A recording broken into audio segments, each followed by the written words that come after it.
Hi, it's Laura at Aquamarine18 Tarot and Books. Thanks for stopping by my channel today. Welcome or welcome back.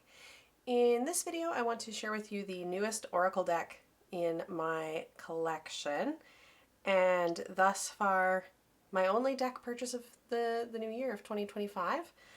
I'm very excited about it. I'm very excited. I have wanted this deck since I saw it on one of Lisa Papez's forthcoming decks videos. It has been on the wish list. It's finally here, and I am absolutely thrilled. And this is, of course, the Bloodlands Oracle by Amory Abbott. This is a mass market deck published by Red Feather. And this is kind of a bit of a funny video in some ways. I feel like what I'm sharing with you is halfway between an unboxing and a review. I have unboxed the deck, I have looked through the cards, I have read the guidebook in full, and I have played with the cards a little bit, a very, very few draws, and now I've put them back in order for the purpose of this video. So I haven't worked with it super long term, but it's also not, strictly speaking, your first impressions. So that's the situation of this video. I was absolutely in awe of this artwork as soon as I saw this set, and of course the standing stones on the back of the box. You know, as a druid, this only added to the appeal for me, and so I immediately wanted it. And the description on the back reads, "Welcome to the Bloodlands Oracle. Embark on a journey of self-discovery inspired by the untamed beauty of the natural world. The 42 cards in the Bloodlands Oracle invite readers through uncharted landscapes where dark outer terrains await, prepared to spark inner wisdom. Inspired by the geography and elements of the natural world, readers immerse themselves in a transformative journey through the rivers, cliffs, and footpaths of nature and discover the rich symbolism of the earth's many terrains.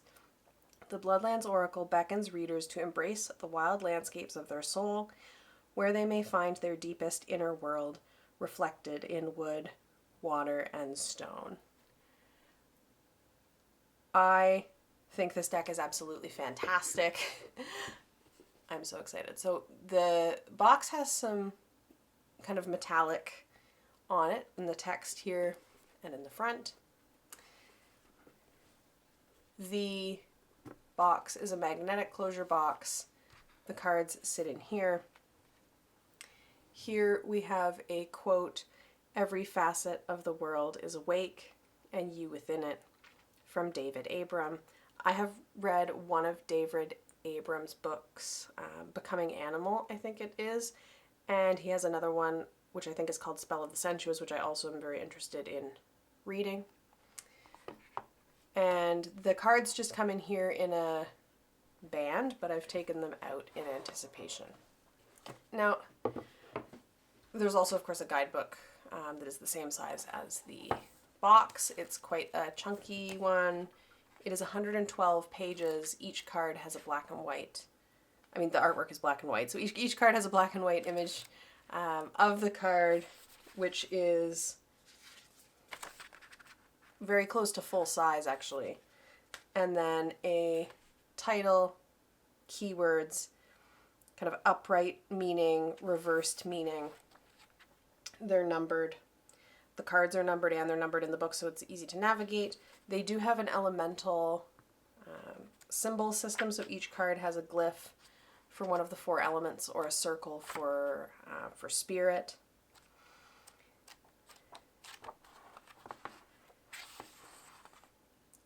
A quote from John Muir at the beginning, "Earth has no sorrow that earth cannot heal." The table of contents of the book includes an introduction, the elements, Bloodlands, which is the cards themselves, readings, which includes some spreads, and author's notes. So I want to get through the cards, and I'll show all of the cards one by one in order. Before I get to that, I just want to mention the medium that this deck is in, because I had a bit of a sleuth moment trying to figure it out. I looked at this and just assumed at first glance that it was probably pencil of some kind, charcoal, this kind of thing. And then I read a review online that described it as digital, and I had a moment of like, oh shit, this better not be AI, because I do not support that. I don't buy AI decks. It's not. And the creator speaks to this in the guidebook, explaining each card was created using Kyle's Happy HB brush in Adobe Photoshop and a Wacom Cintiq monitor. Amory Abbott is a primarily charcoal artist. I'll insert some pictures here of his artwork done in charcoal. This very much looks like the style of his charcoal work. His work is absolutely incredible. And, you know, had I been looking at that first, it would never have crossed my mind that this could possibly be anything other than his own work. But, you know, it's hard to avoid these days, and so I did want to just verify that. And I actually messaged him on Instagram, and he messaged me back very quickly explaining precisely what is in the guidebook, that it was done by hand with this kind of brush tool drawing in Adobe Photoshop, which is really cool. I'm so excited. So I think what I'll do is I will show you the cards, then I'll come back to the book. We'll look at the book, and then I will share some thoughts on some pairings, because I'm already thinking about pairings for this deck, and I think it's going to go beautifully with a ton of things in my collection. So the cards have a matte red edging on them. I love the black and red as a vibe. I think it's just beautiful. The band does kind of make a mark where it was here, but it's not really noticeable when you work with the deck. The cardstock is matte. This is the only matte cardstock deck from Red Feather that I have, so I don't have anything to really compare it to and say it's the same, but I understand that they have other decks in the matte cardstock as well. It's bendy, but it's not too bendy. It feels firm, it feels sturdy, it feels like it'll shuffle nicely. I'm happy with this cardstock for a mass market deck. I think that's good. The backs have this reversible image on them, which is beautiful, and you'll see in some of the card artwork later on. There is a section for each card in the guidebook for reversals, so it's nice that there is this reversed card back, or reversible card back, excuse me. This is not a deck that personally I think I would work with reversals. I would not personally be inclined to do that, but some people read reversals with every deck. I think it's great that there's that option in the guidebook, and I would kind of be inclined to read the whole guidebook entry when I'm working with this deck, upright and reversed, and see kind of what applies in the context of the spread. So enough about the book. Let's look at the cards. And I'm going to ramble, and you're probably going to hear a lot of, oh my goodness, isn't this gorgeous? Because I'm in awe. I am so pleased to have this deck in my collection. It's just gorgeous. Okay. So the first card is the sapling, and you can see here the sapling is an earth card. I haven't gone through and kind of sorted the deck into the elements, but the element assignments for the cards do, to me, seem to make sense, and certainly they're very deliberate. Like the water element has very clearly water related cards in it. You'll see the fire suit, if we want to call it a suit. The fire cards have to do with fire, you know, things like the sun or volcanoes and things like this. So there is a system there that makes sense. For me, I don't know that it will be core to how I read with the deck, but it's a nice addition that works. So we have the sapling.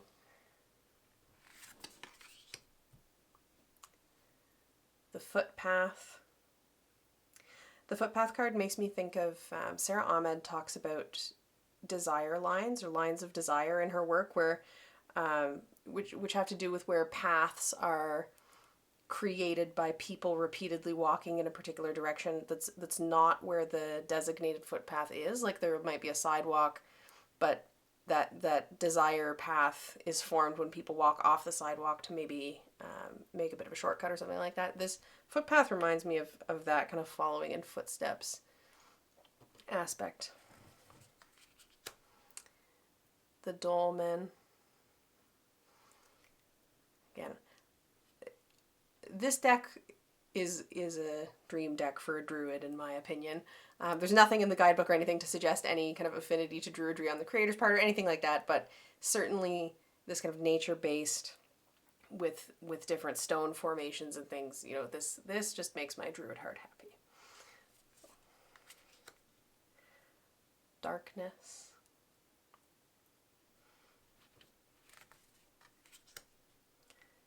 Moonbow. So these are kind of cards that have the spirit glyph assigned to them. Feel like this kind of celestial phenomena. The distant range. And I don't know that the camera is ever going to do this deck justice, but the range of different kind of textures that the artist has gotten with this brush tool is really, really incredible. Like there's a real sense of depth to these images. It's absolutely stunning. The Cascade. And of course the Cascade is a water card. The Old Bridge. So there are human created aspects in this deck, but they're very much parts of landscapes. And there are no people in this deck. The Old Bridge. The Cloud Veil, concealing the peak, as of course an air card up high. The Meadow.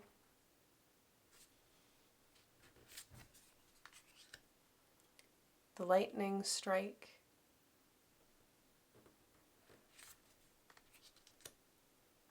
The Burnt Snag. It's left over after a fire.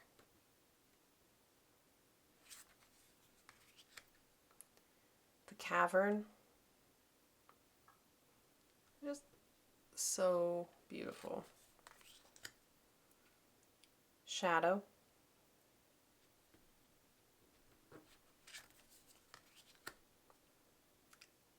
The Alpine Lake. I would love to visit an alpine lake someday. The High Fells.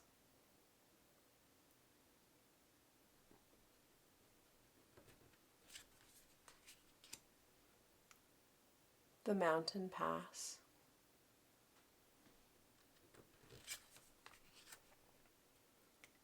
The Solitary Peak.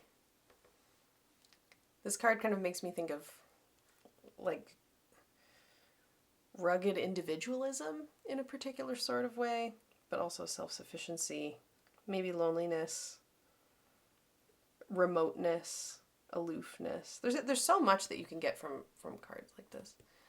I love them, and they're gorgeous. The Twilight. And there's such a...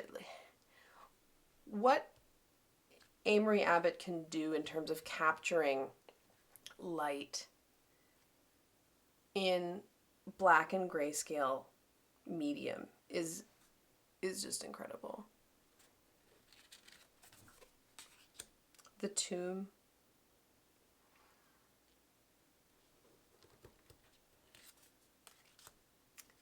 The Crown Fire.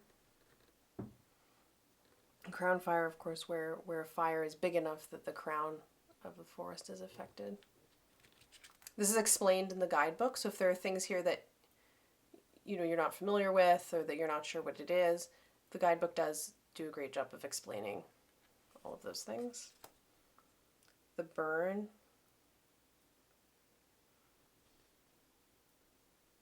We had a really rough fire year a couple of years ago where I live in central Ontario, and this is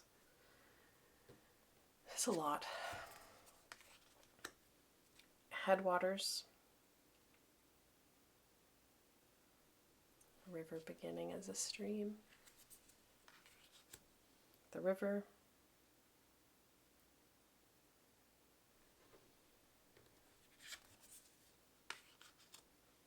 The confluence, kind of coming together.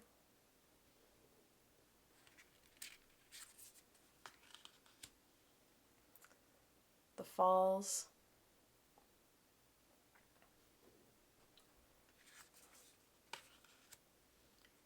The island.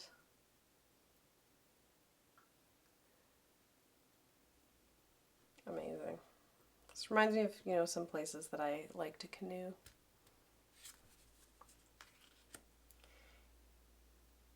Anthelion, I think is how that is said.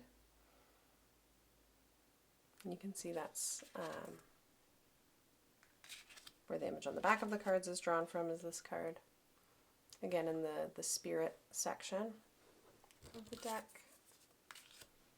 The stone circle. Seeing this on the back of the box just really drew me in. I'm not gonna lie. Beautiful. The erratic. I love a good erratic. I live very close to the kind of transitional zone that in some places really feels more like a line between the Boreal Shield and the ecozone that I live in, which is to the south of it. And you get these big erratic boulders that are left there from, you know, when glaciers retreated, that look so out of place, but have been there for so long that there's moss growing on them. Really amazing. The gateway.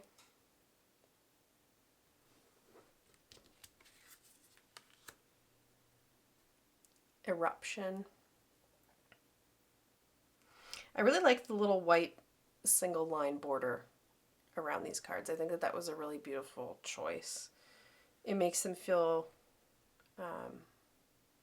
self-contained without feeling contained in a locked in sort of a way. I really like that. There's a lot of just beautiful design choices in this deck. The scree. The scree is when, you know, there's a kind of rock slide or a piece of mountain or hill falls, and you get this kind of pile of stones at the bottom. Crossroads. Lots of symbolism there, of course. Crossroads. Radiance. Really beautiful. Think of like visibility, warmth. The chasm. There are some very kind of evocative titles in here. The chasm. What is there a chasm between two things? The timberline. The line past which the trees don't grow because it is too high altitude, too cold. Timberline. Boundaries. The caldera. Beautiful, beautiful, beautiful. The glacier. And the glacier card, you know, brings up lots of thoughts for me in a context of such rapid climate change caused by us, you know. I shared a glacier card that was depicting a tower in my Top Tarot Trumps Tower video. You know, like the connotations that this has for me are complex for sure. The nurse log. The nurse log is a log that, you know, it has fallen and trees grow from it as it decays. Its nutrients enrich the area and other things can grow there and it can be a habitat. Such rich concepts for an oracle deck. The hollow is an air card, the space between two mountains. And last but not least, the beautiful ancient forest. So that is the 42 cards comprising the Bloodlands Oracle. So from here, I'd like to return to the book for a moment and just share maybe one entry from the book so that you get a sense of what it reads like, share my overall thoughts about the book, and then I will share some pairings. I have some tarot pairings and I have some oracle pairings that I think would be nice. It's a good shuffle. The cards are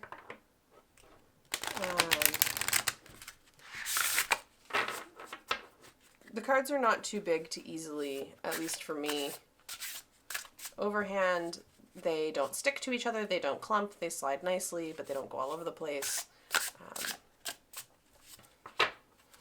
And they're firm without feeling like they're made out of a cereal box, which is good. I am happy with that. And I'll compare the size to a tarot deck in a moment. I just don't want to do spoiler for my pairs. So you can bridge it and riffle it, but when I go to do it, they just kind of want to go together like that. So we'll just pick a card and go to the guidebook. So we have Headwaters as our card, which is number 23. Thank you for numbering the cards and making it easy to navigate. It's always annoying when you can't find what you're looking for. The Headwaters. Youth, innocence, excitement for new things, early stages. Makes sense as the headwaters are kind of the beginning of the flow, right? You've got your water glyph there. The Headwaters card reminds us that all things start small, but in that smallness is the potential for all things. Even the mightiest river begins as a trickling spring in the mountains. Trust that no matter how small an idea or plan in your life may be, it has the potential to become something great. It's time to focus on the small beginnings of something new in your life. And then something that I really like that Amory has done with this guidebook, Amory Abbott, not Avery, Amory Abbott, has done is some of the cards have this little section in the middle of the entry where there are suggestions for what to add to your interpretation if a card shows up with particular other cards in the deck. Look for support from a friend or partner if read with the sapling. Or consider the ways your social connections may bolster this small start in the future if read with the confluence. So I think, for most of us, when we're reading any kind of card combinations or in a multi-card spread, we consider the relationship between the cards that come up. And there are some nice little nudges in here of ways to do that. And I think that that's just a really beautiful inclusion that if this was somebody's first Oracle deck, would be very helpful. And it's just nice that it's there. Reversed. Something has grown too big and gotten out of control. Trace back to the early stages of it in order to remember when the river of it was once a playful brook leading out of the forest. I really, really like this guidebook. I like this guidebook so much. It is beautifully written. It feels very balanced in the sense that none of the cards are depicted as wholly negative, wholly positive. The affirming meanings don't feel overly sweet.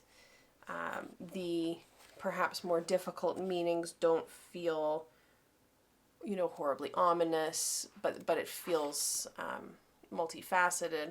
I really, really like how this is written. There's absolutely zero gender-related nonsense in this book, which I also really love.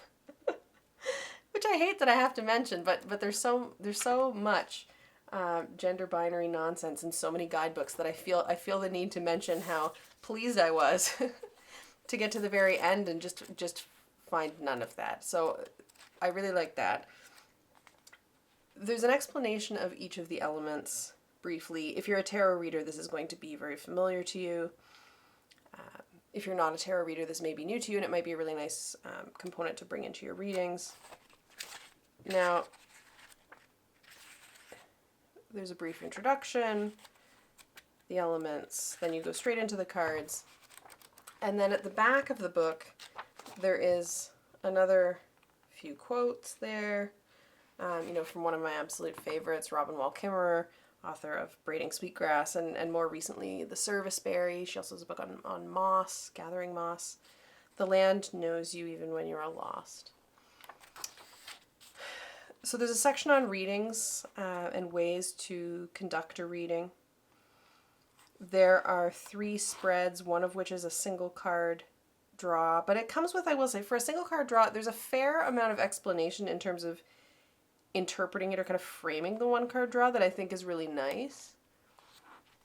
The Climb is a kind of past, present, future reading, but again, instead of just giving 3 cards and saying past, present, future, there is this really nice write-up of kind of how to conceptualize these, right? What does this card reveal about my past? Or what events led me to the current issue, right?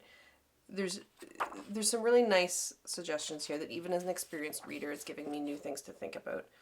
And finally, there's an Odyssey, a long-form adventure through the Bloodlands. That's a 9-card reading that reads pretty much like a Celtic Cross, albeit not in that layout.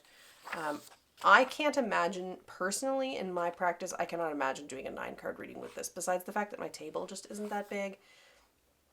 I feel like there's so much in each card, and they're so detailed, and they're so rich, and they're so deep.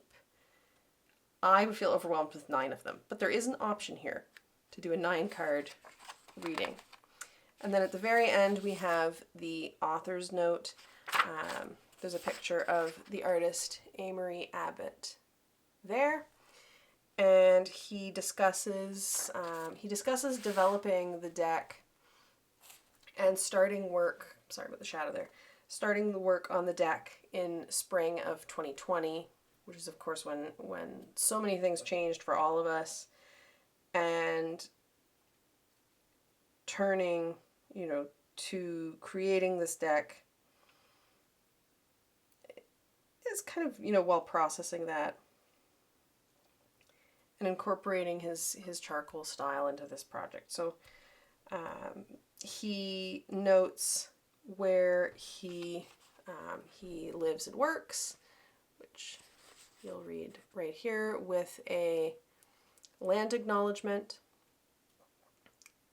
He's based in Vancouver, BC, and I think the fact that he's in Vancouver, BC, if you know that kind of terrain, definitely comes through in this, but this deck also doesn't feel especially specific in that way.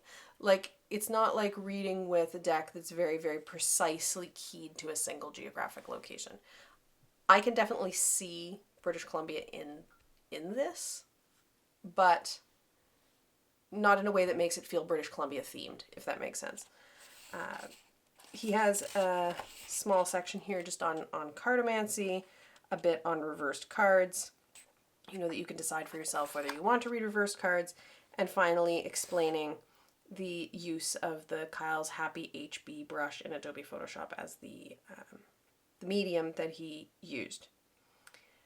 I think that this is really excellent. I think that this could feasibly be someone's first Oracle deck because this book is good enough and thorough enough and thoughtful enough. I also don't think that it reads like a beginner guidebook in a way that those of us who are more experienced would be bored by. I think that this is really, really successful. I think the art is really successful, and I'm so, so pleased with this deck. So I want to show some pairings now to finish things off. So I'll make some space here. Whoop. For some pairings. I have some tarot and some oracle pairings. Now, these are pretty all over the place, I'm not gonna lie. I feel like this deck could go with a lot of things. It will surprise no one who watches my channel that I thought of the beautiful Naturescapes Tarot by Tina of Queen of Wands to go with this as another beautiful landscape deck. I think that these together are just stunning.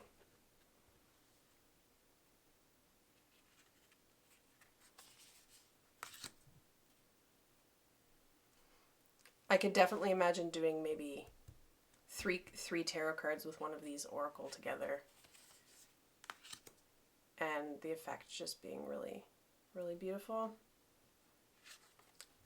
I think that these two, you know, the photographs and the hand-drawn style with the colorful and the black and white go really well together, and both decks have a lot of really beautiful kind of light and shadow captured in the artwork. So that is one pairing that I thought would go well together. That is one that I would like to read with myself.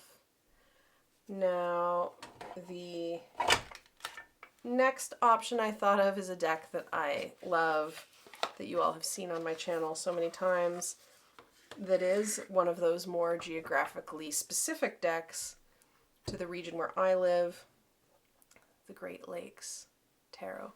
Now, totally different art styles, but I feel like both being nature-based, place-based, you know, landscape related, that these would be an interesting pairing to read together. It doesn't feel like the most obvious to me in terms of aesthetic, just how they look together, but I think that in practice, for me, I think that these would read really well together, and I like how the black border with the white font here goes nicely and picks up on the beautiful black and white and grayscale of the Bloodlands Oracle. So that is the Great Lakes Tarot with the Bloodlands Oracle.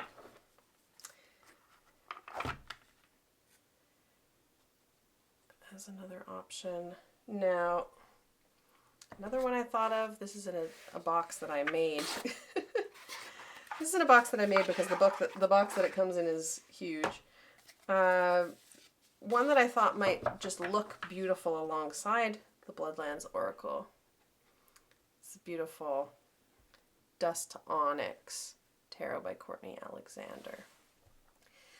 This deck, of course, is not a black and white deck, but it has a lot of black and white in it. It's very textural, this deck. It has kind of spot gloss on it.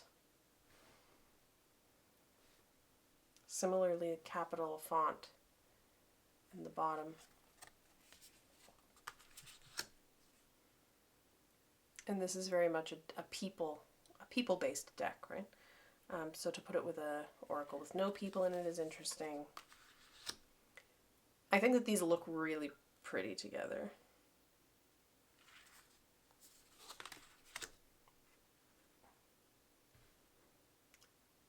That is just beautiful. Really, really beautiful.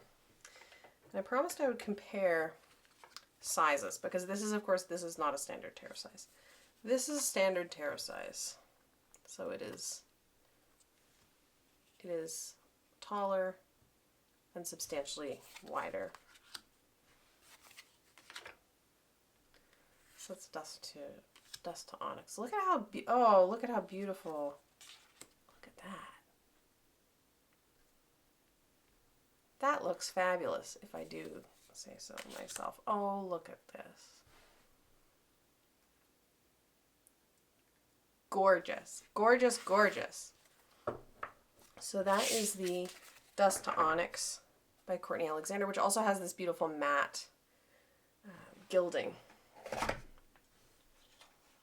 I have 2 more tarot and 2 oracle. There's a lot of pairings that I wanted to try. So another tarot deck that I thought of, that's one that I've mentioned, you know, struggling a little bit with, but wanting to figure out. And that is the Hollow Valley Tarot. So this one has a lot of white space. It's also like black and white, and also very much nature-based. There's a lot of plants and animals here, herbs. There's astrological components here. These could be an interesting pair, I think.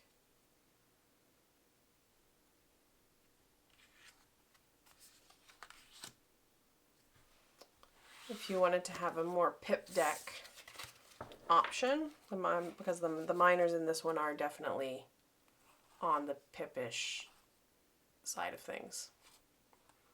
That could be a good option. The last tarot deck that I thought of that I think kind of thematically would work really well, and also maybe like color palette and aesthetic wise, is the Hoodoo Tarot by Tiana Lee McQuiller. This is a beautiful deck. This deck also has a very good guidebook with a lot of research and you know, very nicely written, lots to think about. And Hoodoo is very much nature-based, right? In many respects. So having this beside a nature-based oracle deck, I think, would be really nice. And it's not black and white. But it's got this kind of sepia tone and a muted type of a color palette that I think looks quite nice with the Bloodlands Tarot. So that's another option. And if you have any other, you know, put it in the comments below if you have any other suggestions for me about pairings. And then for oracle deck pairings that I thought would be maybe interesting, I thought of Kelly Fitzgerald's Oracle of Place. I feel like,